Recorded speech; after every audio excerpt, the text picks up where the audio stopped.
Bismillahirrahmanirrahim. Alhamdulillah. Wassalatu wassalamu ala Rasulillah wa ala alihi wa sahbihi ajma'in. Amma ba'd. Ang lahat ng papuri at salamat ay ukol lamang kay Allah. Nawa ang kanyang pagkapala, kapayapaan ay kanyang iloob sa kanyang huling sugat, propeta na si Muhammad sallallahu alaihi wasallam, sampu ng kanyang mga pamilya, kasamahan at sa lahat ng mga taong nagpapatuloy ng kanilang mabubuting gawa hanggang sa huling araw. Mga kapatid sa Islam, sinabi sa hadith ni Propeta Muhammad sallallahu alaihi wasallam, innal qabr, tunay na ang puntod, ano po, yung ating libingan, awwalu manazilil akhirah. Siya ang unang baitang ng kabilang buhay.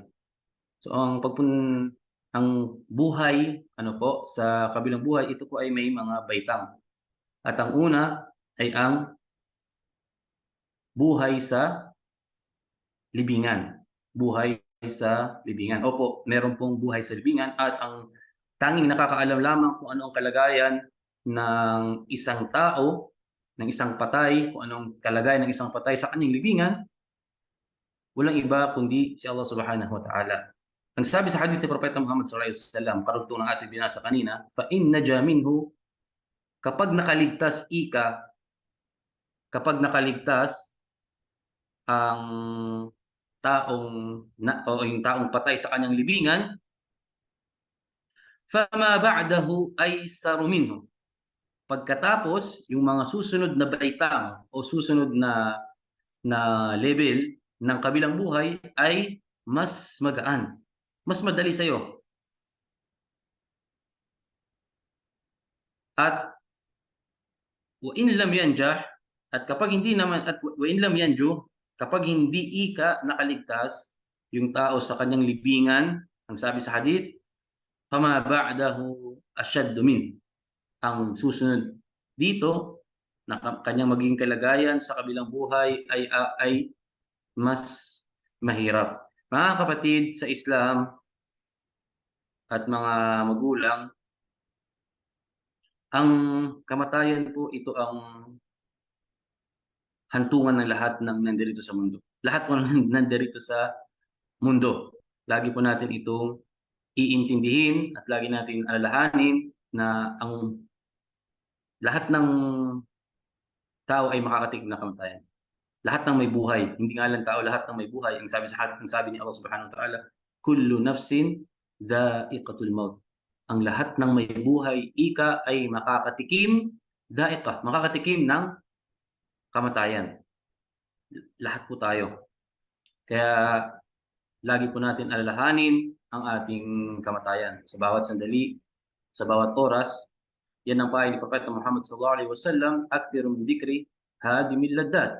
Paramihin ninyo, ang sabi ni Propeta Muhammad sallallahu alaihi wasallam, ang pag-alala sa kamatayan. Bakit natin lagi alalahan ang kamatayan, mga kapatid? Ano yung wisdom? Ano yung hikmah kung bakit natin lagi inaalala ang kamatayan? Sapagkat kapag ang tao lagi niyang inaalala ang kamatayan, ay mapapabuti po ang kanyang gawa, mapagbubuti niya ang kanyang gawa. Ang halimbawa nito sa sala, mga kapatid, kapag iniisip niya na ito na yung huling sala niya, kapag iisipin niya na itong huling sala niya at mamaya mamamatay na siya, ano po, pinag-iigin niya yung sala niya. Makikita mo, concentrate siya, mataimtim ang kanyang pagdarasal. O di kaya kapag may kayamanan siya, dumating yung oras ng zakah, mabibigay na kagad siya ng zakah. Hindi niya na ito ipagpapaliban pa. May kahit siya sa buhay, tapos dumating yung araw ng Hajj. Lagi niya iniisip yung kamatayan. Ito yung pagkakataon. Baka hindi na ako aabot sa susunod na taon, kaya mag-Hajj na ako. At lalong-lalo na yung tawbah, yung pagbabalik loob kay Allah, baka mamaya, datnan ako ng kamatayan, bukas hindi na ako magising, kaya mamadaliin ko na ang pagtatawbah, yung pagbabalik loob kay Allah subhanahu wa ta'ala. Ang sabi kanina, mga kapatid, ni Propeta Muhammad sallallahu alaihi wasallam, kapag hindi nakapasa yung tao sa libingan, hindi siya nakaligtas dito, ang susunod na kanyang kalagayan ay may hirap na, mas matindi. Ito ang kalagayan, mga kapatid, ng taong munafiq, yung taong makasalanan na Muslim at makasalanan siya. Mu'min siya, ngunit makasalanan siya, siya rin ay paparusahan sa libingan.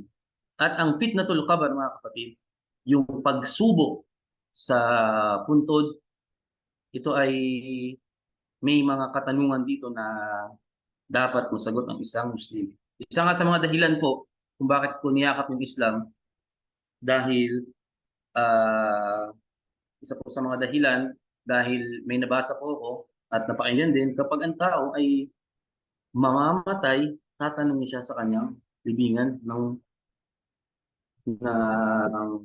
mga ng tatlong katanungan. So nagtaka ako kasi hindi pa ako Muslim. Automatic kapag Christian ka kasi, base sa paniniwala ng mga Katoliko, ang isang Katoliko, kapag siya'y namatay na may paniniwala kay Jesus, buwang kanyang paniniwala, direct siya makapasok sa paraiso ng Diyos, sa langit. Bakit? Dahil si Jesus ay inako na ang kasalanan ng mga tao. So nung naintriga ako dito sa Islam, kapag namatay ang tao, tatanungin siya sa kanyang libingan. Kumbaga parang bagong aral at naging dahilan kung bakit pag-aralan ko yung Islam, lalo kung pag-aralan ito, nagbasa tayo, at yun, hanggang sa pumasok sa atin ang Islam. Ang unang itatanong mga kapatid, at bago natin talakayin yung mga katanungan, ang pagsubok sa libingan, talata ukra lil fi'at mukhtalifa. Ang mga taong may makakatikim ng katanungan sa kabilang buhay, sa kanilang puntod, ito po ay may tatlo. Una, yung mu'min na may tatakutin kay Allah. Yung mga Muslim na matatakutin kay Allah, sila po yung mga unang tatanungin sila po yung unang bahagi, yung mga sumasampalataya kay Allah at sila ay matatakutin. Ama عن حالة الأولى وهي لجميع الناس فهي فتنة القبر وقد جاء ذكرهما في صحيح البخاري أن رسول الله صلى الله عليه وسلم ولقد أوحي إلي أنكم تفتنون في القبور. Tunay ang sabi ni Propeta Muhammad sallallahu alaihi wasallam, may dumating sa akin na revelasyon na kayo ay tatanungin sa libingan. Aw qariban min fitnatid dajjal, at yung subhanallah, yung buhay sa libingan mga kapatid, yung pangyayari diyan sa libingan, siya ay malapit sa kalagayan ng pagdating ni Dajjal. At yung una po, tandaan po natin, ang sa libingan, meron po itong tatlong kalagayan yung mga tao dyan. Ang una, kalagayan ng mga matatakutin kay Allah. At yung pangalawa, yung kalagayan ng mga kuffar. Ano ba yung kalagayan ng mga kuffar sa kanilang libingan? Yung pangatlo, ito ay sa mga taong makasalanan, yung mga taong makasalanan na muwahhidun. Ang ibig sabihin ng muwahhidun, mga kapatid, sila po yung mga taong naniniwala kay Allah, ngunit sila ay makasalanan. Ulitin natin, para sa kaalaman ng lahat, ang kalagayan ng patay, ng mga taong patay sa kanilang libingan, ito ay may tatlo. Unahin natin, kalagayan ng mga sumasampalataya kay Allah. Pangalawa, kalagayan ng mga kuffar. Pangatlo, kalagayan ng mga taong naniniwala kay Allah, ngunit sila ay makasalanan. Maliwanag? Sila po ay makasalanan. At wala ni isa mang makakaligtas sa pagsubok dito sa libingan, maliban na lamang sa sino mang tapat ang kanyang puso sa paniniwala kay Allah at isinasabuhay ang mga kautusan ng Islam. At isinasabuhay niya ang Quran at Sunnah ni Propeta Muhammad sallallahu alaihi wasallam ayon sa pagkakaunawa ng mga salafus salih. Lagi nating napapakinggan mga kapatid, ayon sa pagkakaunawa ng mga salafus salih. Yung mga salafus salih po, sila yung mga sahaba, yung mga kasamahan ni Propeta Muhammad sallallahu alaihi wasallam. At napakahalaga po sa isang Muslim na sumunod kung ano ang pagkakaunawa ng mga sahaba sa Quran. Bakit?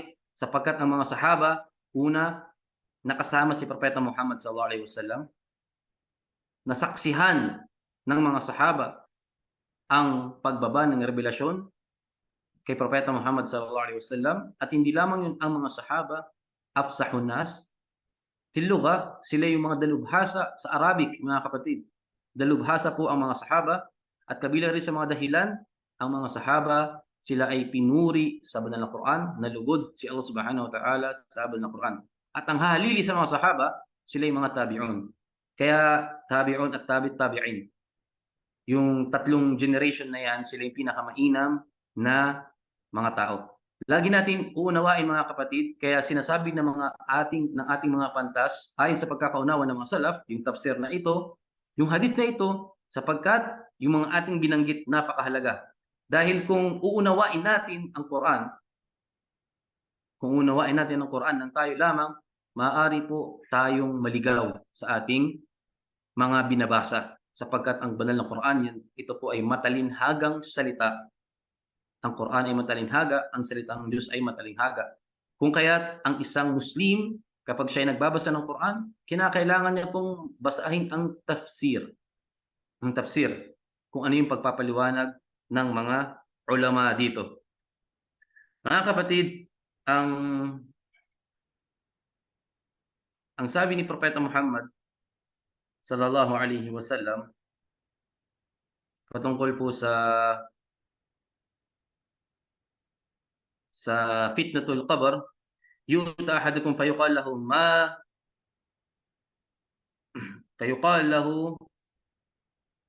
ano yung pagkakakilala mo sa tao na ito? Kumbaga si Propeta Muhammad sallallahu alaihi wasallam, kapag tatanungin na tayo sa ating mga libingan ng dalawang anghel, ano yung pagkakakilala mo sa tao na ito? Ang mu'min, at sasabihin ng isang mu'min, sasabihin niya, Muhammad Rasulullah, siya si Propeta Muhammad sallallahu alaihi wasallam.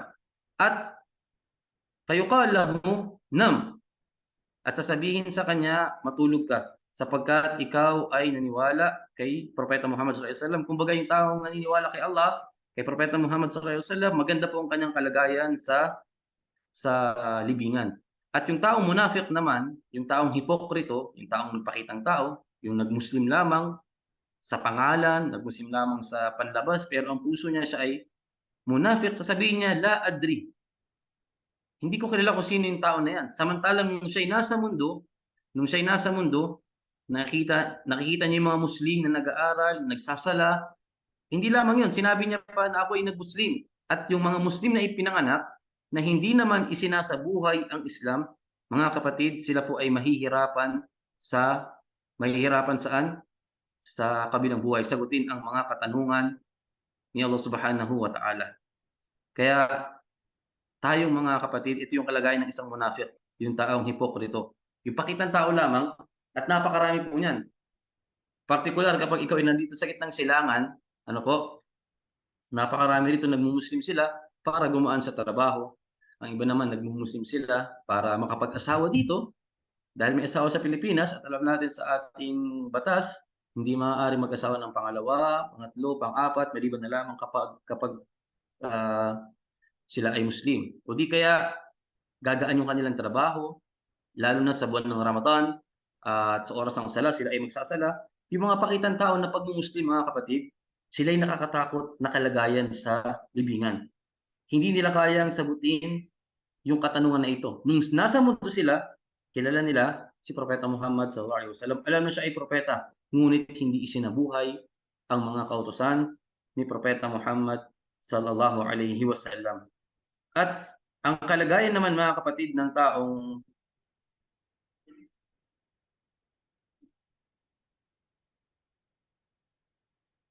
taong may takot kay Allah subhanahu wa ta'ala, sila po ay kapag tatanungin ni Allah, tatanungin ng mga anghel sa kabilang buhay, sa unang baitang ng kabilang buhay, at ito ang unang baitang ng kabilang buhay, at ito ang libingan, madali lamang po masasagot ng tao, yung taong patay na yan, kung sino ang iyong Panginoon.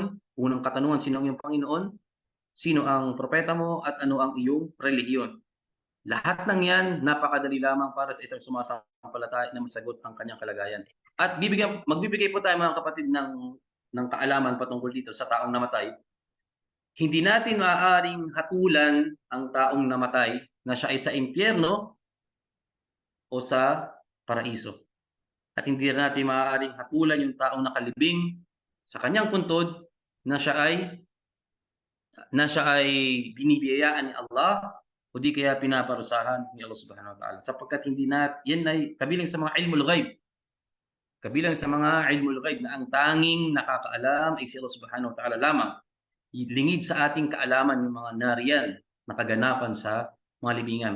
Maliban na lamang kay Propeta Muhammad sallallahu alaihi wasallam na isang pangyayari na siya'y napadaan sa 2 puntod at kumuha siya ng sanga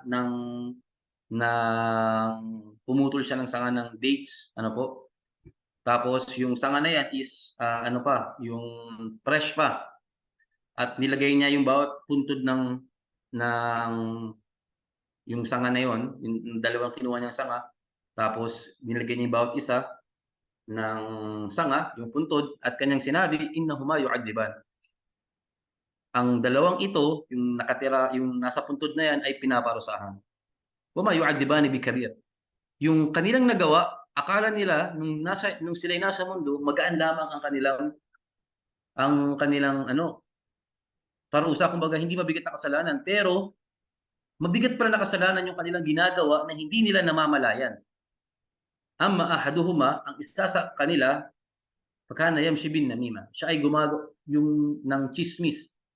Naghahatid ng balita para mag-away-away yung mga tao. Alam niyo po yun, mga kapatid, may mga kakilala tayo na gumagawa ng balita tapos para lamang mag-away yung dalawa. Yan ay kabilang sa yung ganyang katangian, kabilang sa mga taong pinaparusahan saan? Sa libingan. Kaya nakakatakot, mga kapatid, yung paglilipat ng balita para mag-away yung 2 tao. Lalo na yung mag-asawa, nagsusumbong para pag-awayin yung mag-asawa, nagsusumbong para pag-awayin yung kapwa biyanan, manugang, taga-sumbong.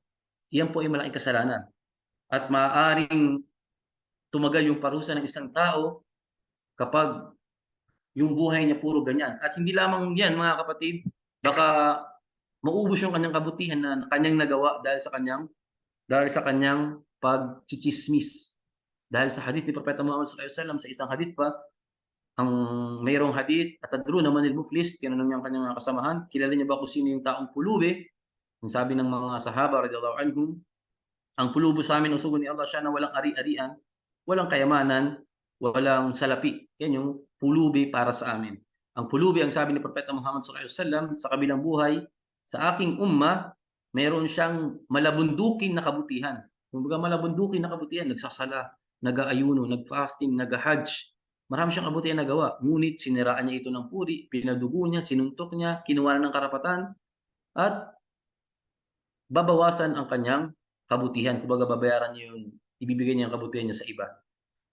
Kapag naubos ang kanyang kabutihan dahil binigay niya na sa mga tao yung kanyang nagawa, tapos marami pa siyang niloko, marami pa siyang dinaya, kung ano yung kasalanan ng mga tao na kanyang dinaya, niloko, kukunin niya yun at dadalhin niya. Mga kapatid, yan yung unang kalagayan na paparusahan sa yung nabanggit sa hadith, yung taong nagchismis. Pangalawa po, yung tao na umiihi, kapag umiihi siya, lalaki man o babae, at hindi naguhugas, hindi niya iniingatan yung ihi niya, tumatalsik sa kanyang damit. Sa kung may nanonood sa ating live ng mga hindi Muslim, para sa kaalaman po ng lahat, ang isang Muslim, kapag naihi po ang isang lalaki at isang babae, sila po ay naghuhugas. So po, yan ang katotohanan. At hindi lamang po naghuhugas, dagdag kaalaman din po, ang mga lalaki at babae, sila rin po ay nag-aahit ng mga buhok sa pribadong katawan. Yan po ang utos ng Islam. At mga kapatid, ang tao yung taong patay, ito po ay may mga kalagayan na ating nabanggit. Yung muwahhidun, makasalanan sila, ngunit sila ay sumusuway kay Allah, nagzizina, uminom ng alak, nanluloko, nandaraya, pero sa kanilang puso, sila po ay naniniwala kay Allah. Nagsasala ng ilang beses sa isang araw, isinasagawa ang kanilang mga obligasyon, ngunit gumagawa ng mga kasalanan. Ang kalagayan po nila, pababayaran po nila ang kanilang mga kasalanan, at hindi lamang sa libingan, meron pa tinatawag Ashabul A'raf. At mayroong sura sa Biblia ng Quran, Suratul A'raf. Yung Suratul A'raf, yung Ashabul A'raf, sila po yung mga tao na nagpantay ang kanilang kabutihan at nagpantay ang kanilang kasamaan sa timbangan. Nagpantay ang kanilang kabutihan at kasamaan sa kanilang kabutihan. At yung parusa sa kanila, sila yung mag-aantay ng matagal sa A'raf. Pero hindi po yung pinag-usapan natin. Yung pinag-usapan natin, mga kapatid, yung buhay ng tao sa libingan. At ang buhay ng tao sa libingan, mga kapatid, nakakatakot po. Ilarawan mo, kapatid na Muslim, titira ka sa isang madilim na lugar na walang nakakarinig sa iyo, walang nakakakita sa iyo. Ikaw lamang mag-isa. Ikaw lamang mag-isa. Napakadilim. Ano yung magiging kalagayan mo diyan? Tapos tatanungin ka, magugulat ka, may magtatanong sa iyo, sino yung Panginoon mo? Sino si Muhammad sallallahu alaihi wasallam? Ano yung pagkakilala mo sa kanya? Ano yung Islam? Subukan mong tumayo mag-isa nang walang napakadilim. Ano yung mararamdaman mo? Hindi ba nakakatakot? Ang akala kasi ng iba kapag patay na yung tao, wala na. Wala nang pakiramdam. Hindi, nakakatakot mga kapatid. Kapag namatay ang isang tao, mas nakakatakot ang kalagayan. Bakit nakakatakot? Dahil napakadilim sa libingan. At kapag pinarusahan ng isang tao, hanggat hindi pa nag-yawmul qiyamah, hanggat wala pang yawmul qiyamah, maninirahan ka rin ng habang buhay sa libingan. Kaya nga ang sabi sa hadith, imma rawdatun min riyadil jannah, kung hindi yan ay hardin na kabilang sa hardin ng paraiso, ang isang sumasampalataya magiging masaya sa kanyang libingan, mga kapatid. Magiging masaya sa kanilang puntod, sa kanilang mga libingan. At yung taong makasalanan naman, yung taong makasalanan, pinaparusahan niya siya diyan habang buhay siyang paparusahan diyan. Hangga't hindi pa yaw na itinatayo o hangga't wala pa ang yawmul qiyamah, mananatili ang tao diyan sa parusa ni Allah Subhanahu wa Ta'ala.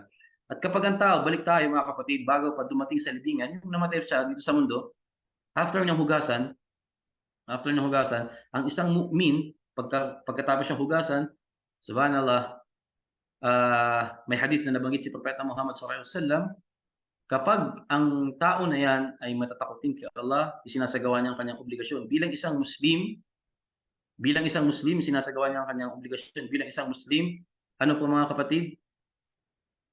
Sinasabi niya sa mga naghugas sa kanya, pero hindi siya naririnig, kaya lang ito yung kalagayan niya, madaliin niyo ako, magsara na kayo, balutin niyo na ako. Kumbaga, ilibing niyo na ako dahil gusto niyang makamit. Sabik siyang makita, sabik siyang maasam kung ano yung gantimpala niya sa kanyang puntod. Ito yung reward na pala ng isang tao, mga kapatid. At ang taong makasalanan naman, yung taong sumusuway kay Allah, yung taong walang pananampalataya, huwag niyo akong ilibing, saan niyo ako dadalhin? Takot siya. Natakot siya dahil ayaw niya pang mamatay. At may mga senyales, mga kapatid, yung taong namatay na magandang balita dito pa lamang sa mundo. Ang sabi ni Allah Subhanahu wa Ta'ala sa mga Quran, alladhina tatawaffahumul malaika. Sila na yung mga tao na namatay na kinuha na yung kanilang anghel. Kinuha ng anghel ang kanilang mga buhay. Balitaan sila, ang sabi ni Allah. Balitaan sila, alla takhafu wa la tahzan. Magandang balita para sa inyo. Huwag kayong matakot, alla tahzanu.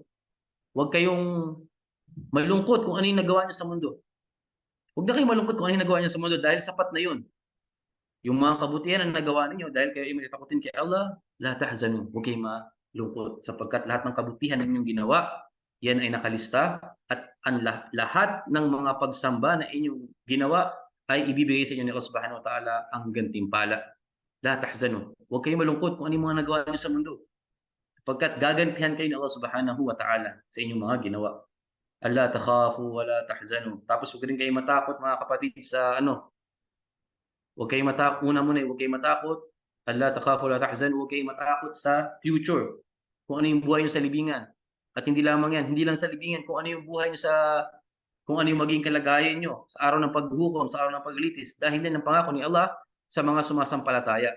Mga kapatid, sa Islam, may mga bashara po, yung binabalitaan ng isang Muslim, kapag sila'y nakangiti at sila'y namatay, ang sabi ng ibang mga ulama, yan ay tanda ng kabutihan.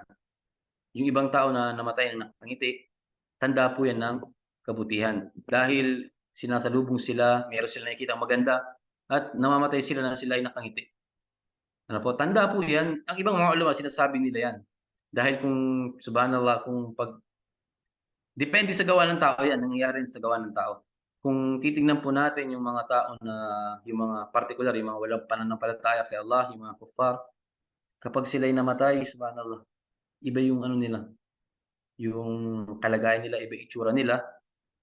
Ano po, kahit yung pangitiin sila, hindi bagay. Ano, parang yung peke ng ngiti, yung kasi 'di ba iniimbalsa mo yung mga taong, yung mga Christians, inaambalsa mo sila, kahit pangitiin pa yung taong namatay na yan, hindi yan ngingiti talaga, eh, kasi patay na siya, eh.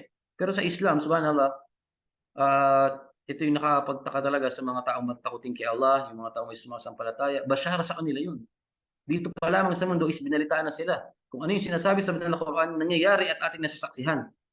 Ngunit isa sa mga tanda na tao na may sakit ang puso ng isang tao, isa sa mga dahilan kung bakit nagkakasakit ang puso ng tao,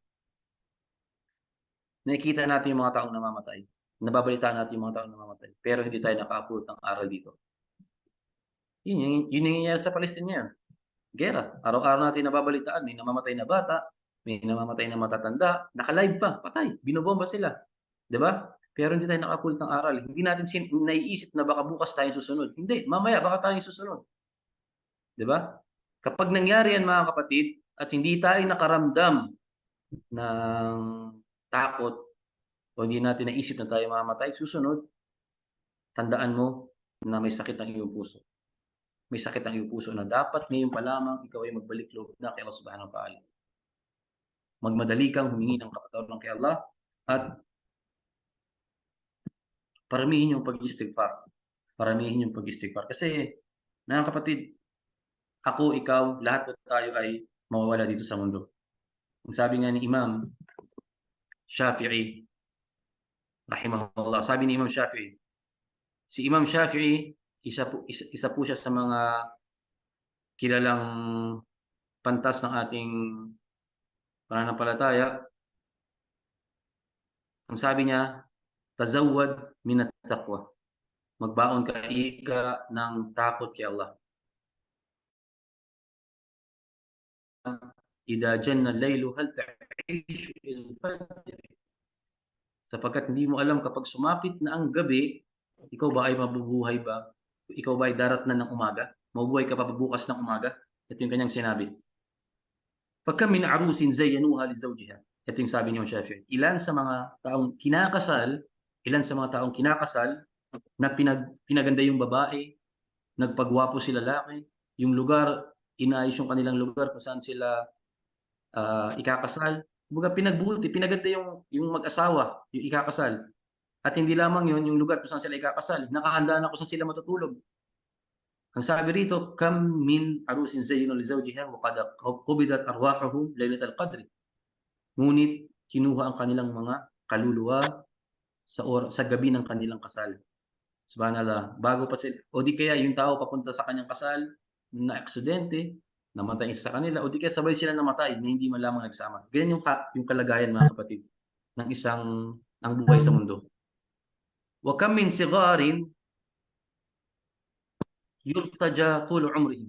Ilan sa mga bata na umaasa na sila na humaba ang kanilang buhay. Ilan sa mga bata na sila ay umaasa na humaba ang kanilang buhay. Ang sabi rito, waqad udkhilat arwahuhum dhalmatal qabr. Ngunit ang kanilang mga katawan, ang kanilang buhay, nilagay sa madilim na libingan. At ito yung mga nangyari ngayon sa Palestine. Mga bata na umaasa na mabuhay ng mahabang panahon, umaasa na magbinata, na magdalaga, na tumanda, ngunit nilibing ang kanilang mga nilibing sila ay mga bata pa habang sila ay maliliit pa lamang. Wa kam min sahihin mata min ghairi illa. Sabi ni Imam Shafi'i, ilan sa mga taong malulusog ang pangangatawan, malalakas, ito yung mga nag-gym, yung mga nag-exercise, ano po, yung mga atlete, yung katawan nila at talagang atleta sila. Pero ang sabi rito, namatay ng walang dahilan, namatay ng walang sakit. Kumbaga biglaan lamang silang namatay. Wa kam min saqimin 'asha hina min ad-dahr. Ilan naman sa mga taong may sakit, may kapansanan, sabihin natin nakoma siya, pero 20 years nang nakakoma. Marami ganyan eh. Nakalatay sa higaan, pero buhay siya, tumitibok ang kanyang puso. Kailan nakahiga siya? O di kaya may cancer siya, sinabi ng doktor, may kapansanan, may cancer, pero nabuhay siya ng 20 years, 30 years. O hindi lamang yan, umabot pa ng 100 years sa kanilang buhay. Dahil ang kamatayan, hindi natin alam kung kailan darating. Wa kamin fata amsa wa asbaha dahikan wa qad nusijat akfanuhu wa huwa la yadri. Ilan sa mga kabataan na dinatnan ng umaga, dinatnan ng gabi, ngunit hindi niya alam, masaya siya, bata siya, naglalaro, masigasig na bata, masigla, pero hindi niya alam ang kanyang, yung puting tela na kanyang na isusuot sa kanya, ito pala ay nakahanda na. Kaya mga kapatid sa Islam, kumbaga magbaon po lagi tayo ng takot kay Allah Subhanahu wa Ta'ala. Magbaon tayo ng takot kay Allah Subhanahu wa Ta'ala at paramihin natin yung paghingi ng kapatawaran sa Kanya. Dahil yung kalagayan natin sa libingan, wallahi nakakatakot. Nakakatakot. Napakadilim. At kahit gaano ka kalakas, kahit gaano ka makapangyarihan dito sa mundo, kahit gaano ka kayaman, kahit gaano kadami ang asawa mo, kahit gaano kadami ang mga anak mo, kapag namatay ka, mag-isa ka lang ililibing. Tandaan mo. Mag-isa ka lang ililibing. At pagkatapos mag-isa ka lang ililibing, ang asawa mo na kasama mo gabi-gabi matulog, ang kayamanan mo na naipon mo, ang kapangyarihan mo na mayroon ka, lahat ng yan iiwan mo. Ang mga anak mo, iiwan mo ang mga anak mo dito sa mundo. Mag-isa ka lamang ililibing, mag-isa ka lamang lilitisin sa kabilang buhay. Tandaan mo yan, kapatid sa Islam. Kaya paramihin po natin yung pagbabalik loob kay Allah at pagbutihin natin ang ating mga gawa dito sa mundo, lalo na ang pagsasala ng 5 beses sa isang araw. Dahil ang sala, yan ang unang itatanong sa kabilang buhay, ang sala. Kapag nagtagumpay ang ating mga sala, mga kapatid, lahat ng ating gawain is magtatagumpay na. Pero kapag hindi nagtagumpay, kumbaga nalugi ang ating sala dahil mas nangibabaw yung kasalanan o kaya hindi tayo magsasala lamang tayo kung kailan gusto natin, hindi maayos yung paglilitis sa ating sala, babagsak ang ating mga gawa. At may payo ako sa inyo, mga kapatid sa Islam, upang isa sa mga dahilan, ang fawaid ng mga sunna na sala, yung 12 raka'a sa isang araw at o 10 raka'a sa maghapon at gabi, at yung mga sunna yung salatul witr, salatul duha, yung tahajjud, isa sa mga fawaid yan mga kapatid, o kabilang sa mga kabutihan yan na ating mapapakinabangan, bukod pa yung mapapalapit tayo kay Allah, dahil ang mga sunna na sala, dahilan yan upang tayo mapalapit kay Allah. Ngunit, kabilang sa mga faida niyan, o kagandahang o mga kabutihan na mapapala ng isang Muslim, ang mga kulang niya sa sala, yung mga sunna na sala niya ang kukumpleto. Paano yung kulang na sala? Halimbawa po, sa mga sala natin, salatul fajr, alam mo ba natanggap yung sala mo? Alam mo ba? Salatul zuhur, yung asar, salatul asar, maghrib at salatul isha. Hindi natin alam yung ating mga sala ay kung kumpleto ba o hindi. Hindi natin alam yan, mga kapatid. Kaya, magparami po tayo ng ating mga sunna. Magparami tayo ng ating mga sunna na sala. Dahil yung sunna na sala, ito yung kukumpleto ng ating mga gawain. At kapag nagtagumpay tayo, tulad ng ating sinabi, inshallah subhanahu wa ta'ala, nagtagumpay yung sala natin, lahat ng ating gawain dito sa mundo magatagumpay at sa kabilang buhay rin yan. Lalo na sa buhay sa libingan. Kapag tayo patay na, kapag naging maayos ang ating sala, ito ay makakatulong sa atin upang masagot ang mga katanungan sa atin. Ngunit, ang paraan ng sala na ating ginagawa, dapat ito ay alinsunod kay Propeta Muhammad sallallahu alaihi wasallam. At upang tanggapin ang ating mga gawa, bago tanggapin ang ating mga gawa, ito ay may dalawang kondisyon. Una, ito ay alinsunod sa kagustuhan ni Allah subhanahu wa ta'ala. Ito ay ikhlas, no? Kasi ang gusto sa atin ni Allah, sambayan siya ng ikhlas. Wa ma umiru illa liya'budullaha mukhlishina lahu din, at hindi sila napag-utusan maliban na lamang na sambahin si Allah subhanahu wa ta'ala, ng may ikhlas. Pangalawa, kailangan ang ating mga ginagawang pagsamba alinsunod kay Propeta Muhammad sallallahu alaihi wasallam, alinsunod sa kanyang mga katuruan upang tayo magtagumpay. At mga kapatid, yun po yung gusto kong talakayin sa inyo, inshallah subhanahu wa ta'ala, nawa tayo po ay nakapulot ng aral. At alhamdulillah, kahit na marami mga OFW rito, kahit na busy sila, sa kanilang mga trabaho, binigyan pa rin nila ng oras yung pag-aaral kahit sa online lamang. At yung mga tao nakakaisip ng ganitong paraan, mga kapatid, yung pag-aaral sa online, at yung mga umaate ng online, wallahi tandayan ng kabutihan sa inyo. Tandayan ng kabutihan sa inyo, Allah. Gusto ni Allah ng kabutihan para sa inyo. Bakit, mga kapatid? Ako, ikaw, may cellphone ka, may cellphone ako. May laptop ka, may gadget ka, sabihin natin. Pwede ka naman manood eh. Di ba? Pwede ka na lang mag-scroll sa FB. Pwede ka naman makipagkwentuhan sa mga kaibigan mo. Pwede ka mag-games. Pero bakit mo binigyan ng oras ito, yung pag-aaral na ito? Ano yung dahilan? Sino nagtulak sa'yo? 'Di ba? Sino? Si Allah Subhanahu wa Ta'ala gusto niya ng kabutihan sa'yo. Pero ang shaytan, tandaan natin mga kapatid, ang shaytan, ang sabi sa banal na Quran, "Inna ash-shaytana lakum adu." Tunay na ang shaytan ay inyong kalaban. Fattakhiduhu aduwwa. Ituring niyo siya na isang kaaway. Ang utos sa atin ni Allah, ang demonyo, ang mga bulong ng demonyo sa atin, ituro natin siya na kaaway. Hindi yung binulungan tayo. Kung ano yung binulong sa atin, gagawin kaagad natin. Wag. Kailangan kalabanin natin ang demonyo. Ano po? Dahil ang demonyo nangako sa banal na Quran. Ang demonyo nangako sa banal na Quran na pupuntahan niya tayo sa ating harapan, sa ating likuran, kaliwat kanan. Nandiyan ang demonyo. At sa kabilang buhay, makikipagdialogo ang si Iblis. وقال الشيطان لما قضي الأمر إن الله وعدكم وعد الحق ووعدتكم فأخلفتكم. Si Allah, ang sabi ni Iblis sa kabilang buhay, nang pinangakuan kayo at ang pangako ni Allah sa inyo ay totoo. At ako naman ay nangako sa inyo. Ngunit sinuway ko ang aking pangako sa inyo. Fala talumuni wa lumu anfusakum. Sa pagkatapos ng kaya, huwag niyo akong sisihin, bagkus sisihin niyo ang inyong mga sarili. Inna Allah wa'adakum wa'dal haqqi wa wa'adakum fa akhlaftukum. وما كان لي عليكم من سلطان إلا أن دعوتكم فاستجبتم لي. Walang kakayanan si Iblis sa kabilang buhay, maliban na lamang nung nandito sa mundo, ang kanyang gawain, himukin tayo. Yun lamang ang kakayanan ni Iblis, himukin tayo dito sa mundo. Pero dahil sa ang taong mahina, nakagawa tayo ng kasalanan, pagsuway at sumunod sa kanya. Ngunit ang taong matalino, laysa aibun an tukhti, hindi kahihiyan na ikaw ay magkamali. Walakin al-aib al-israr wa an tastamir al-khata. Ang nakakahiya pagkatapos ang nakakahiya, yaong maninindigan ka sa gawaing kamalian at magpapatuloy ka sa gawaing kamalian. Ang ganito lamang, wallahu a'lam, sallallahu wasallam ala nabiyyina Muhammad wa ala alihi wa sahbihi ajma'in.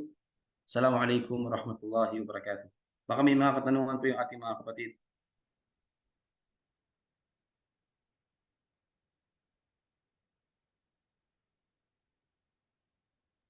Jazakallah khair, Sheikh Hamza Duran. Maraming salamat po sa muling pagpapa-unlock ng aming imbitasyon. Wa iyyakum. At jazakumullahu khairan jazaa din kapatid sa inyong pagsusumikap sa pag-aaral. May mga katanungan po ba?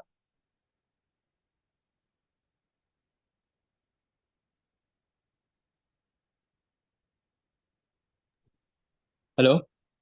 Assalamualaikum. Waalaikumsalam warahmatullahi. Welcome po. Tanong po kayo. Narinig po ba ako, kapatid? Naririnig po. Sheikh, may Okay. mga tanong po dito sa Okay mga po. message. Basahin ko na lang po, inshallah. Sige po. Ustads, pwede po ba katulad kung nagdadalang tao ngayon, 4 months, paano po ang aking pagsasala, Ustad?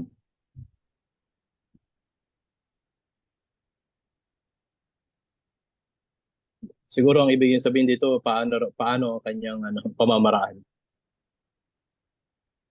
Kung paano yung para, waalaikumsalam warahmatullahi wabarakatuh. Pakiulit nga yung tanong, yung taong buntis, ilang buwan? 3 buwan? 4 na buwan? 4 na buwan po. Kung papaano magsala ang ang buntis, siya ay magsasala nakatayo, magruruko siya.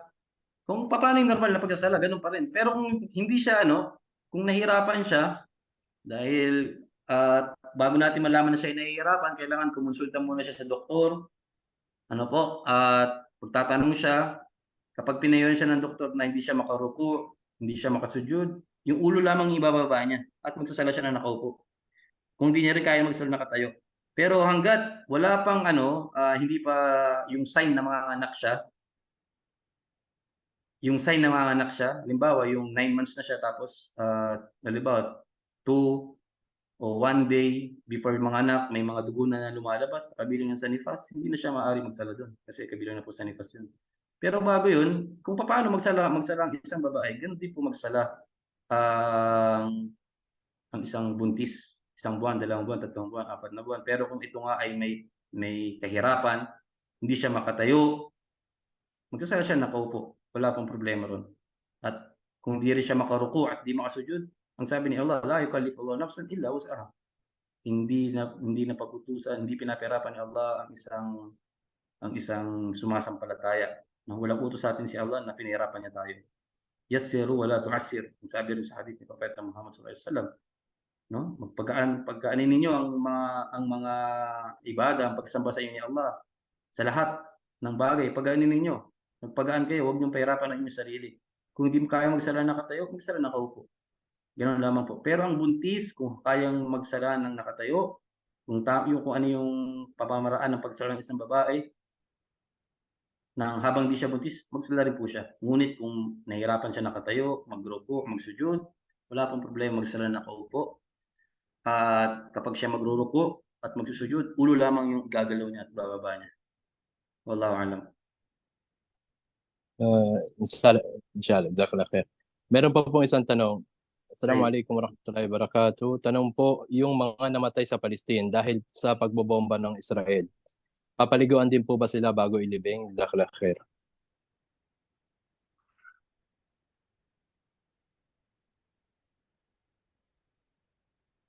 Yun po yung tanong niya. Tanong po, yung mga namatay sa Palestine dahil sa pagbobomba ng Israel, papaliguan din po ba sila bago ilibing?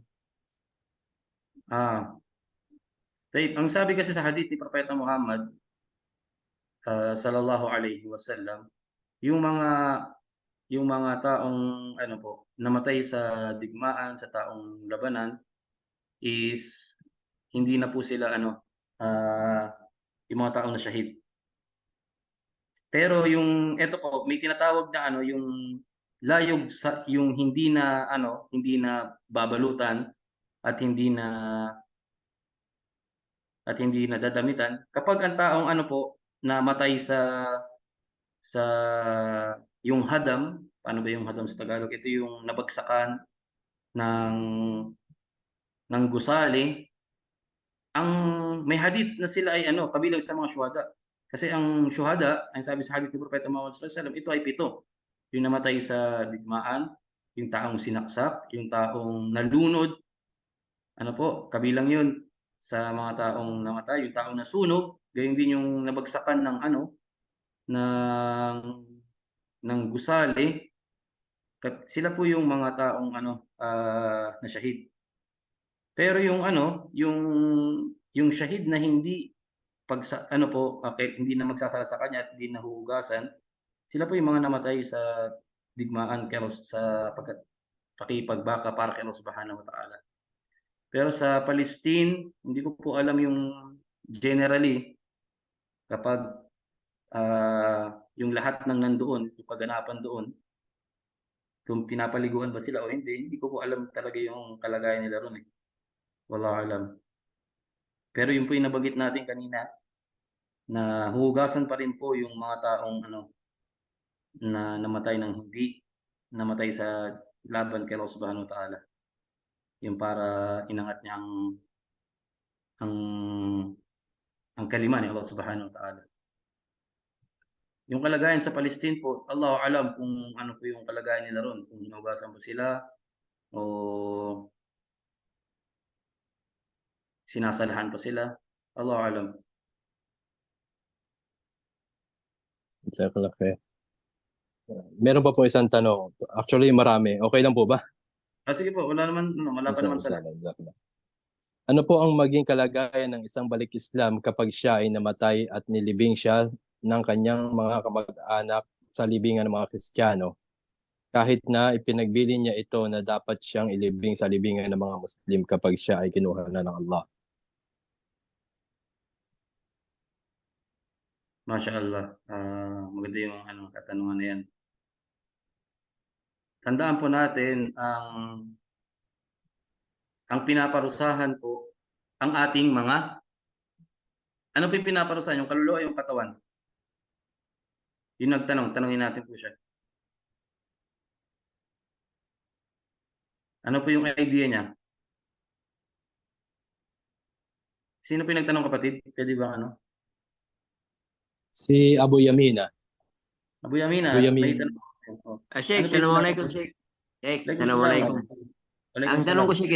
Ang tanong ko Sheikh, yung mga Hudyo at Kristiyano, pag sila namatay hindi nagkapasok sa Islam, diba sa atin na isang Muslim magsalita na sila ay pinarusahan sa libingan? Yun ang tanong ko Sheikh. Ay, asaf siya. Si ano pala, Maryam Hala. Maryam Hala.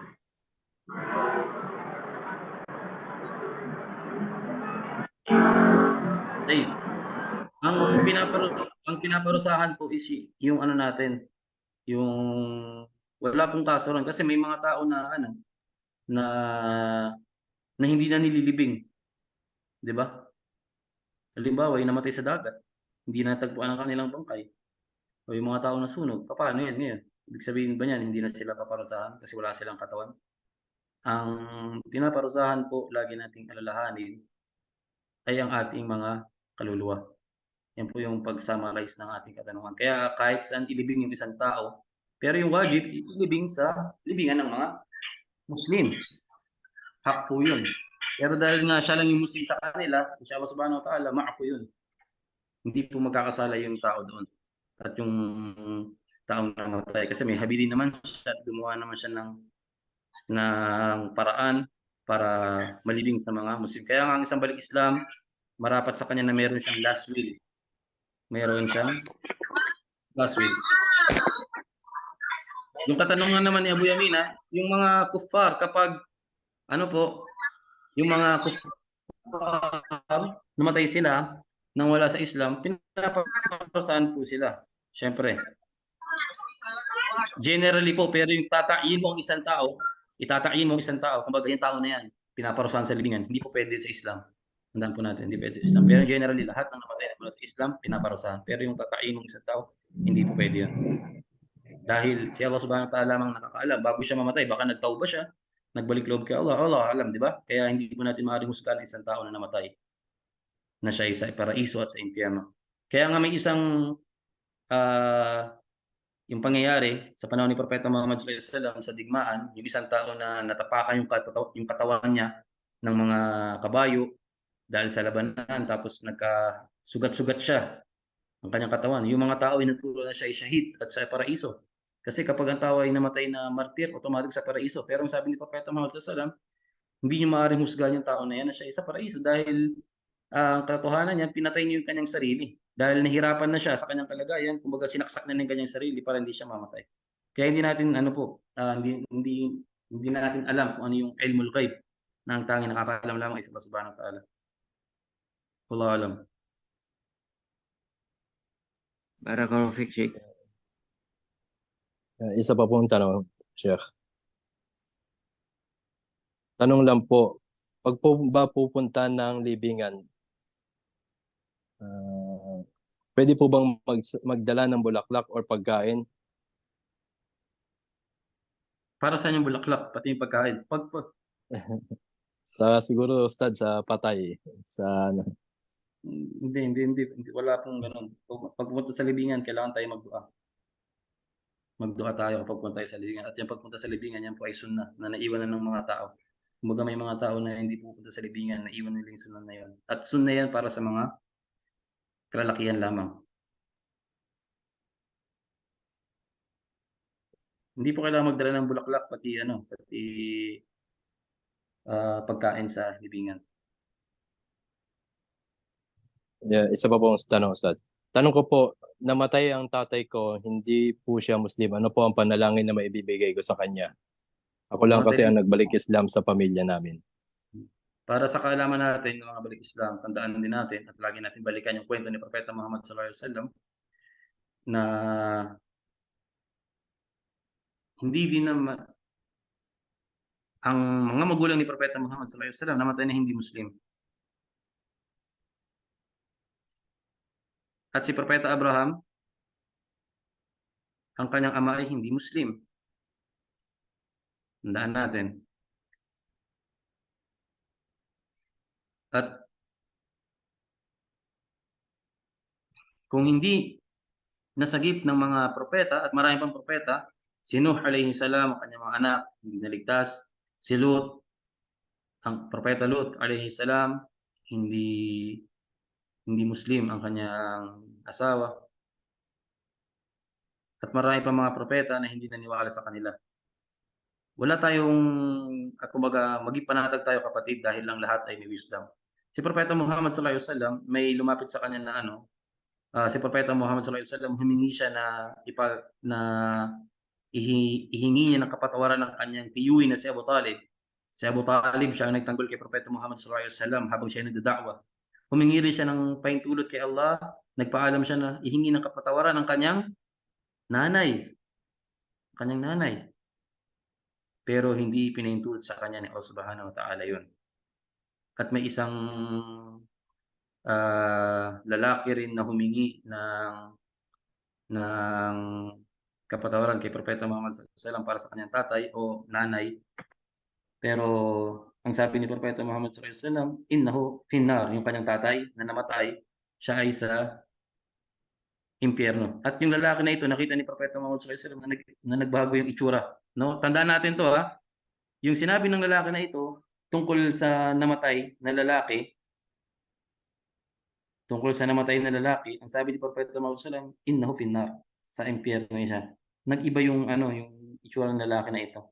At sinabi ni Propeta Muhammad sallallahu alaihi wasallam, inna abi wa abaka finnar, tunay na aking tatay at ang iyong tatay.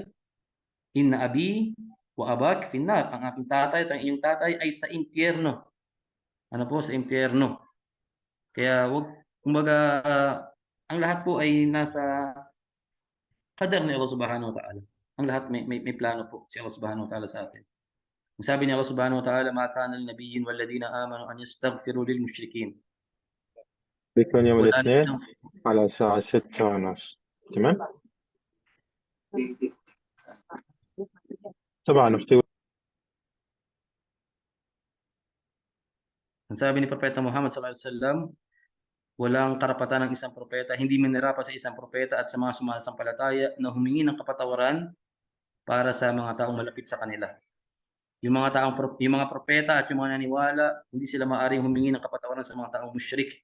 Walau kanu uli qurba, kahit na sila pa ay mga kamag-anak nila, nanay, tatay, asawa, mga anak, hindi sila maaaring hihingi ng kapatawaran kay Allah kapag sila ay namatay na. Pero kapag buhay pa sila, maaari natin silang ihingi ng gabay kay Allah kapag sila ay buhay pa. Min ba'di ma tabayyana lahum annahum ashabul jahim. So yun lamang kapatid, kapag namatay na ang isang tao, hindi natin na maaari ihingi ng kapatawaran sila.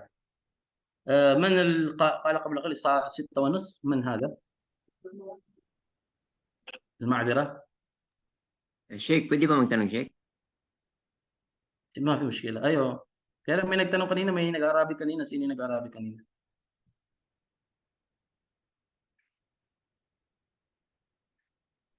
Baka napindot lang siya. Sige. Welcome po. Sino po yung Sheikh, pwede ba magtanong? Yalla. Sheikh, bali yung papa ko, Sheikh, nung ikinasal sila ng mama ko, doon siya nagsyahada kasi papa ko Cebuano, ang mama ko ang Tausug. Sabi ng uncle ko, pero paglaki namin, hindi ko naman nakita sa kanya yung pagsasala hanggang siya namatay noong 2011.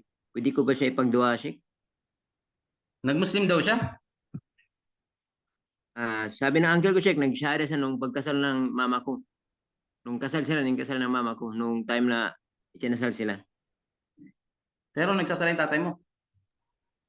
Hindi ko nakita sa kanya na nagsasala kahit nasa Friday, Sheikh. Kahit kailan, di mo siya nakita nagsala? Naam, Sheikh, naam.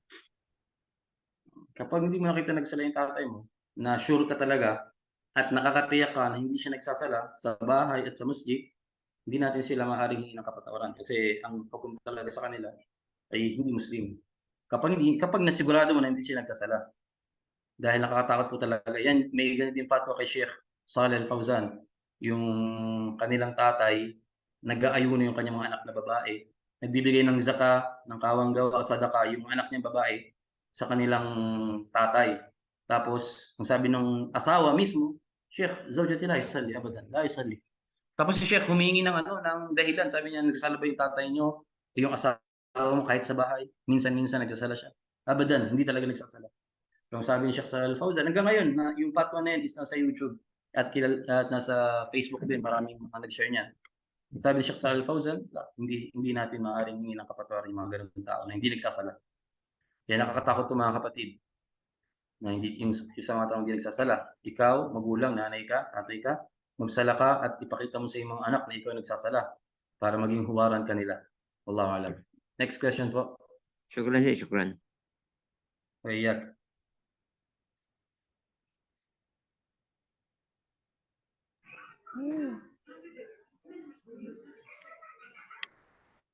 Inshallah, Sheikh. Basahin ko lang, Sheikh. Tafadhal. Barakallahu fik. Assalamualaikum warahmatullahi wabarakatuh. Assalamualaikum warahmatullahi wabarakatuh.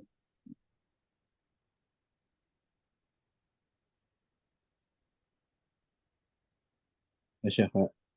Ito po yung tanong ng namatay po ang asawa na sa Saudi po ako at maaaring naging daan din yun na makilala ko ang Islam dahil wala po akong masandalan at napukaw ang intention ko na mag-aral sa Islam ng bago.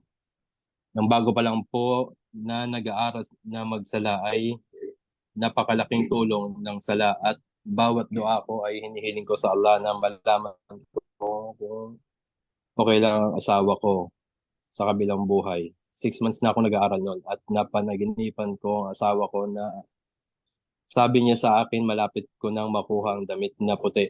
Nabawasan ang alalahanin ko at sa patuloy na pag-aaral na lang kung hindi pala dapat ipinapanalangin ng mga kapamilya na namatay na di mga Muslim. Hindi pala tanong to. Kwento niya lang. Okay.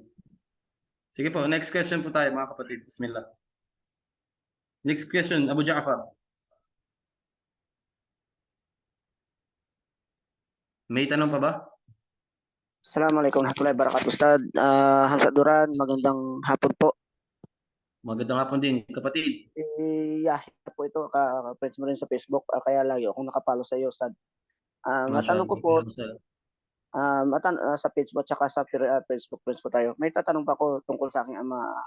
Noong siya ay nakumatos, nakuma siya, pero medyo naka-recover naman at nung pinagsyahada ko siya through Messenger, pinaliwanag ko rin sa kanya muna Arabic, tapos pinranslate ko po sa Tagalog.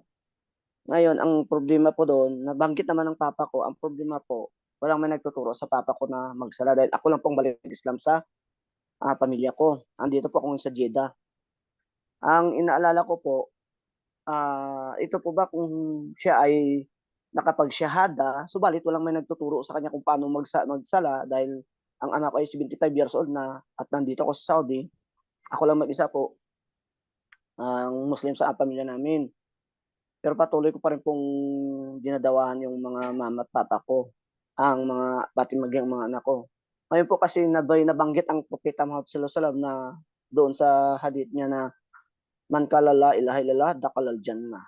Na sino man ang po magbanggit ng la ilaha illallah ipapasok sa Jannah. Pero iyon nga pong tanong ko ngayon, paano po kasiguro na yung ama ko po ay walang may nagtuturo sa pagsasala, subalit nakapagsyahada siya. Kapag ito po ba ay binawian ng buhay, ang Allah Ta'ala lang ang makalam kung siya po ay papasukin sa paraiso, na siya ay Muslim. Ganito po kasi ang kapatid. Ano po, ang pagkatapos siya obligado sa atin na turuan sila. Ang may papayo ko po sa inyo, magpadala po kayo ng mga tao na malapit sa inyo para turuan sila. Ustad, at yung la ilaha illallah, alam natin, ay mayroong maligid. Ang sabi po natin, Waalaikumsalam. Sabi pa rin ba? Opo. Medyo choppy po ang signal ng boses mo na puputol-putol po. Okay na po, Ustad. Sa iba. Ayan, okay. Sa iba choppy ba? Okay. Kapatid, magpadala ka ng mga taong magtuturo sa iyong ama. Kasi ang la ilaha illallah, ang la ilaha illallah na sinabi mo, totoo yun, sabi ni Propeta Muhammad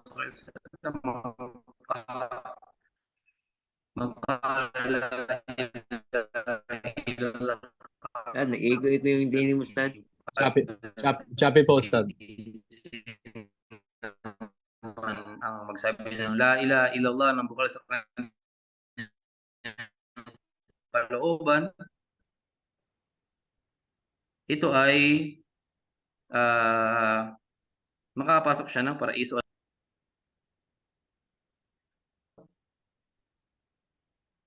Shopee pa rin? Shopee po, Ustad. Medyo Shopee po, opo. Kaya ito. Basta. Medyo nawawala yung ano mo, Shopee, yung boses mo nawawala talaga yung ano. Hindi makuha. Pero Ustad, ito po, bali pinapunta ko nung nagbakasyon po si Ustad Salman sa Ito, malinaw ba? Malinaw? Malinaw na? Opo. Nakikita po kayo. Nakikita ako pero malinaw. Yung Malinaw boses Malinaw ko. po. Malinaw Sige, po. ano lang, kasi ano mahina siguro pag voice lang.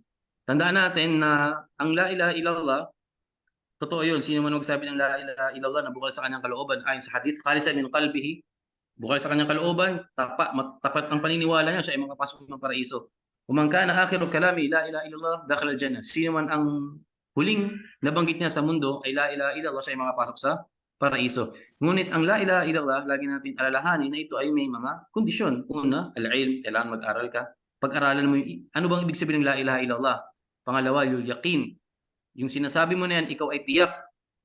Tiyak ka sa iyong sinasabi. Kumbaga, sigurado ka at nakakatiyak ka na si Allah lamang ang nag-iisang Diyos. Pangalawa, kailangan tinatanggap ng puso mo yan. Hindi lamang naniniwala ka. Hindi, kailangan tinatanggap ng puso mo yan. Yan yung pangatlo. Pang-apat, ito po yung al-ikhlas. Ikhlas. Pang-apat, pang-lima, as-sidq. Kailangan tapat yung pagsabi mo dyan. Hindi mo sinasabi yan, ikaw ay nagsisinungaling. Alam mo na totoo, ngunit sinungaling naman.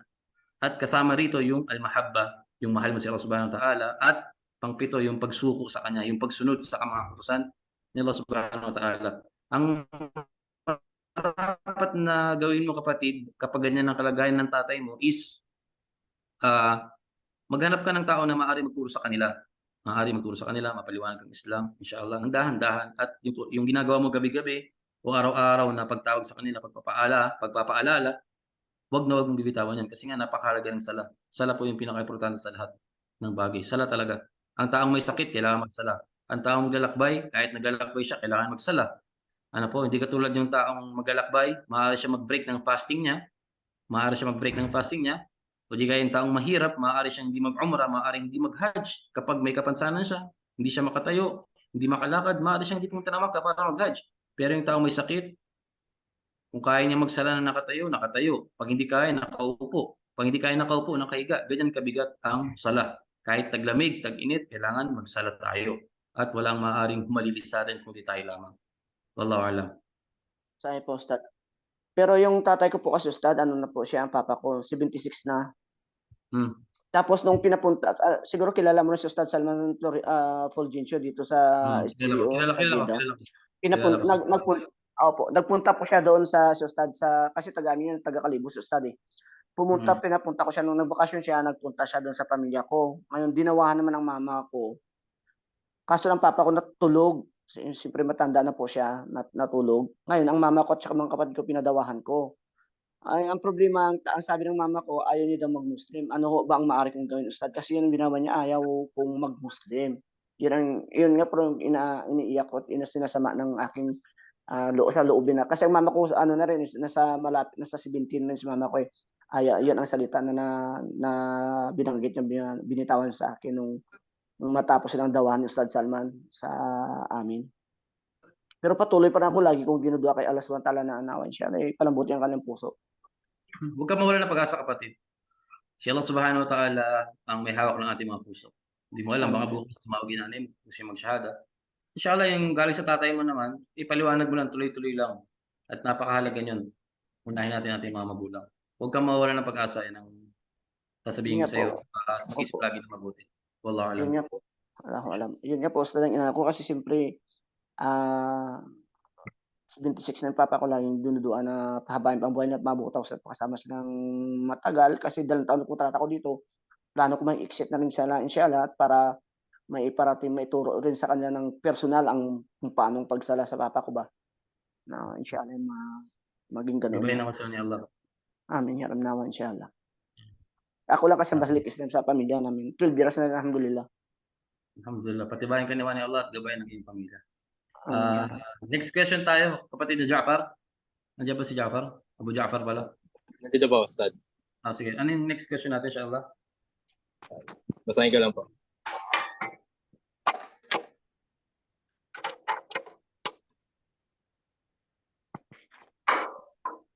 Ustad, may isang nagtanong, sabi, halimbawa, gusto niyang bumisita sa niya sa libingan ng kanyang mga magulang. Ngunit ang makakasama niya ay nagse-celebrate ng parang mahal yung Holy Week. Nagkakasala rin po ba ako? Sino ba yung nagtanong? Lalaki, babae muna? Hindi po maano Oppo A5 yung pangalan niya. Una, ang babae hindi bumisita sa libingan. Ang lalaki, sunod bumisita sa libingan. Kahit anong araw, kahit anong oras. Kasi hindi maaaring sumabay sa mga taong hindi sumasampalataya. Tandaan natin yung isang Muslim, yung namatay na kamag-anak, nanay, tatay, na hindi Muslim, pwede natin silang bisitahin. Pero yung namatay na hindi Muslim, pwede silang bisitahin, pero hindi natin sila pwedeng hihingi ng kapatawaran kay Allah subhanahu wa ta'ala. Wallahu alam.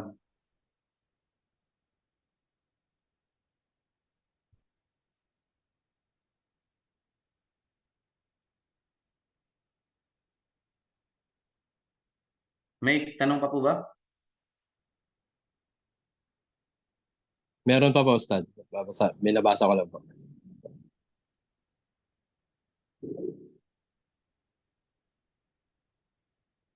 At si Propeta Muhammad SAW, lagi natin tandaan na humingi siya ng kapatawaran kay Allah.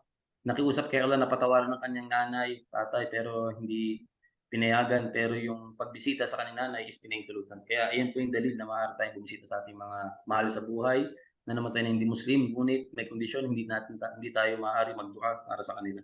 Pero yung ziyara is wala pong problema ron, yung pagbisita lamang. Na para lamang sa mga lalaki. Wallahu alam. Ito po, Ustad.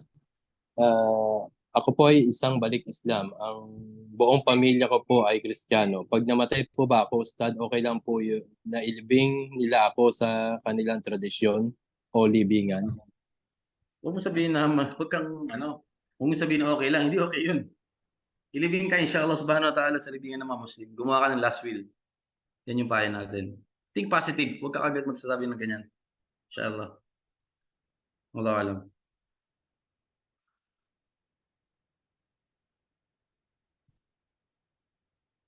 Next question, bro.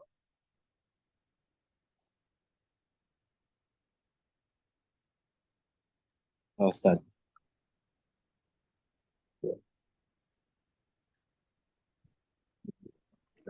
Assalamualaikum warahmatullahi wabarakatuh, Ustad. Yung tungkol po sa tungkol doon sa sa banggit mo na last will and testament bila sa tulad ng mga balik Islam. Pag kailangan po ba yun ay nakanotaryo publiko? Kailangan meron kang Tapos iwan mo sa mga mo yon. Meron kanyang copy, tapos may copy rin yung mga kapatid ng balik Islam, just in case. Halimbawa, nakatira ka sa lugar ng mga hindi Muslim, maghanap ka ng mga kaibigan mo na Muslim na malapit sa'yo at nakakilala sa'yo, tapos may copy sila ng iyong last will. Yung magandang gawin mo. Meron po kasing mga Muslim sa amin doon, halos mga Maranaw yung nandoon at saka yung namamahala ng masjid doon sa amin. Kaso lang, Ustad, sila, mga tablig. Inshallah, ibigay mo sa kanila, last will mo, inshallah. Sa kanila lang ibigay, walang problema po. Sige po, sige. Maraming salamat po. Dakala kayo. Next question, bro. Ja'far, Abu Ja'far pala.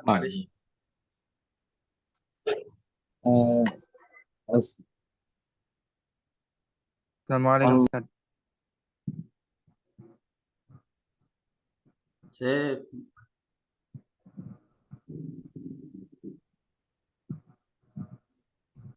Sige, bro Ja'far, ano yung basahin mo yung mga tanong? Barakallahu fiik. Sige pa. Assalamualaikum, Ustad. Ang nanay ko po ay Kristiyano. Namatay po siya pero bago po siya namatay, nagkausap pa sila ng husband ko at ayon sa husband ko, sinabi daw sa kanya ng nanay ko na isurrender na niya ang buhay niya sa nag-iisang tagapaglikha. Sa Bisaya po na salita. Ang tanong po, yung pagsabi niya na isurrender niya ang sarili niya sa nag-iisang tagapaglikha ay sapat na po ba? Siya po ba ay isang Muslim na o kailangan talaga magbanggit niya ng Arabic na ng shahada? Una, hindi kailangan na hindi daruri, hindi kailangan banggitin na yung Arabic asyhadu an la ilaha illallah wa asyhadu anna Muhammadar Rasulullah. Ang bigkasin yun. Kahit Tagalog lang, kapag Bisaya, kapag totoo ang kanyang sinabi, siya naniwala na si Allah nag-iisang Diyos at si Propeta Muhammad sallallahu alaihi wasallam ang kanyang huling sugo at naniwala na si Jesus ay sugo ni Allah, matawag siya na Muslim. May mga video nga ako na naka-Arabic na nagshahada, si Sheikh Abdullah Al-Mutlaq, yung advisor ng King sa Saudi Arabia, is nakita niyo yung ibang video ko na may mga napasyada ako na inuuna ko yung Arabic, tapos sinasabi ko naman after ng Arabic yung Tagalog, yung kahulugan para maunawaan. Sabi ni Sheikh Abdullah, hindi mo na kailangan bigkasin yung Arabic. Kasi si Sheikh Abdullah, iniisip niya yung kalagayan ng mga hindi Muslim. Tagalog lamang, okay na yung Tagalog, sapat na yun. So kung totoo ang kanyang sinabi na naniwala kay Allah mula sa salita ng Bisaya, inshallah tanggap po yun. Bid nila tanggap yun. Allah alam. Next question, Brad Barakallahu.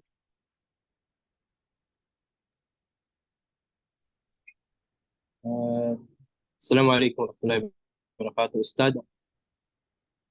Out of topic po, tanong ko about po sa pensyon ng senior citizen na natatanggap galing sa gobyerno. Wala po bang nalalabag na batas kapag tinanggap yon?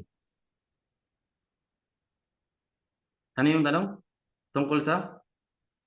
Tungkol sa pagtanggap ng senior citizen sa gobyerno, wala daw po bang nalalabag na batas sa Islam?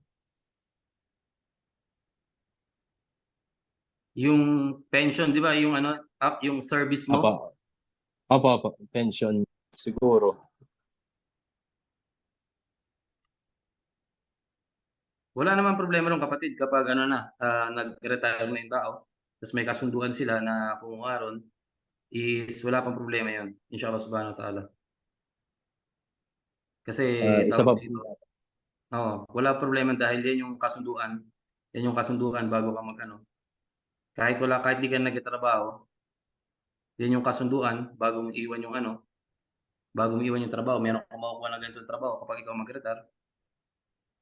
Wala pang problema ron. Inshallah subhanahu wa ta'ala. Jazakallah khair. Wala na pong Ustad. Wala nang katanungan? Wala na po. Sheikh, may tanong ko, Sheikh, isa, Sheikh. Sheikh, bali ito sa sala, sa isang traveler. Sige, kapatid. Sheikh, obligado ba sa isang traveler pag narinig niya yung adan sa mosque, pero ang layo ng bahay na tinirahan niya is 300 meters sa mosque? Pupuntahan ba niya yung mosque yun? Hindi. Hindi na. Ang traveler, hindi sa kanya wajib magsala sa Jumaah.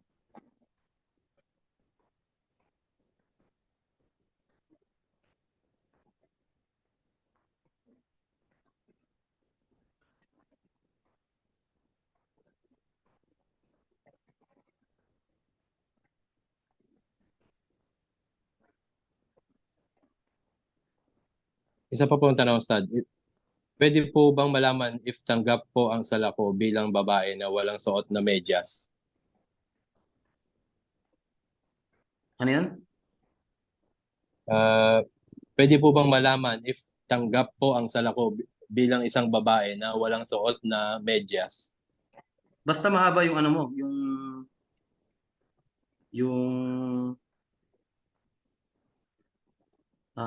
tawag dito.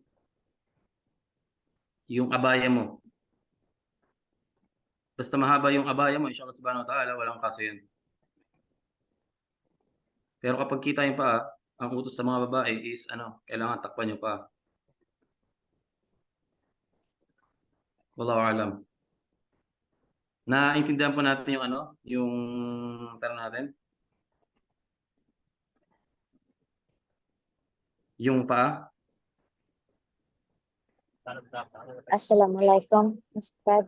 Hindi po ako Kasi po aura yung ano eh, aura po yung paa at yung mga ulama po kailangan takpan po yung paa. At may mga ulama din naman na nagsasabi na hindi aura pero yung nakakarami po kailangan takpan yung paa maliban na lamang sa mukha at sa kamay. Doon po hindi tatakpan ang katawan ng babae kapag sila po ay nagsasala.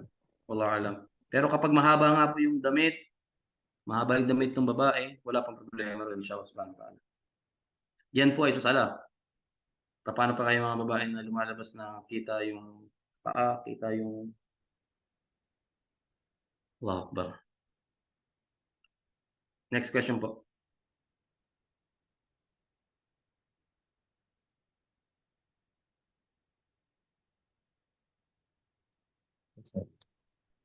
Ano po, Ustad, about sa Rizwa?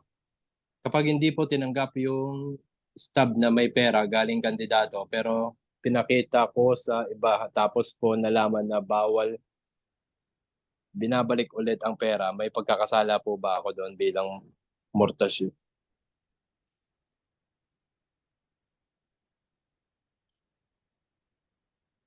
Paano po kapatid? Hindi ko yung taong Tung- yung sukol Tungkol yata sa ano to eh. Suhol yata sa ano eh.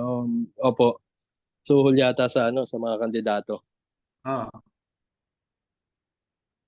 Kapag ano hindi yung niya tanong? raw kapag hindi niya raw po tinanggap yung stub na may pera galing kandidato pero pinakuha sa iba tapos po nalaman na bawal binalik ulit yung pera, may pagkakasala po ba ako bilang murtashi? Bakit niya kinuha yung pera? Una pa lang, hindi pwedeng kumuha ng pera kapag nalaman niya na galing sa ano yun, sa rishwa. At sa mga kandidato, hindi tayo pwede kumuha ng pera sa kanila, sa mga nagkakandidato. Tandaan po natin yan. Lalo na kung bagong eleksyon. Hindi po pwede. Pero kung ano, hindi eleksyon, nagbigay ng hadiah, at natural, lagi siyang nagbibigay talaga ng pera, ugali niya mamigay ng pera, wala pang problema. Pero kasi ugali niya magbigay ng pera, tumulong sa mahihirap, at kilala natin na mabuting tao siya, at hindi siya nanunuhol. Kapag trabaho niya, Muslim siya, may takot kay Allah. Tapos lagi namimigay ng pera. May mga ganun tao yung ugali, pagbigay, araw-araw namimigay. Wala pang problema na kumuha ng pera sa kanila. Siya lang subhanahu wa ta'ala, tanggapin yun. Pero kung alanganin ka, ano po, yung nagbibigay ng pera sa araw ng eleksyon, automatic yun. Susunod yun. Kaya wag kang kukuha ng pera. Pagkuha pala ng pera is automatic haram na yun. Wallahu alam. Rishwa na yun. Next question, kapatid. Last 5 minutes tayo, inshallah.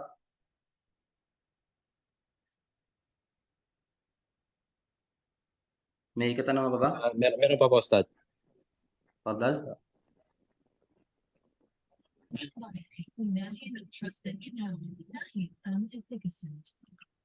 Tungkol daw po sa ano, Ustad, dumadating sa akin bilang suliranin, ukol po sa pagdiriwang nila ng Pasko at Bagong Taon. Nais ko po talaga na magstay ng masjid para makaiwas. Ngunit hirap pa rin ako na magawa dahil sa mga magulang ko at sa mga nakakatandang kapatid sa akin. Dahil noon di pa ako Muslim ay taon-taon na nagsasama kami sa mga nasabing pagdiriwang. Ano po ang maaari kong magandang ipaalam sa kanila at ipaabot na mensahe para hindi sumama ang kanilang loob?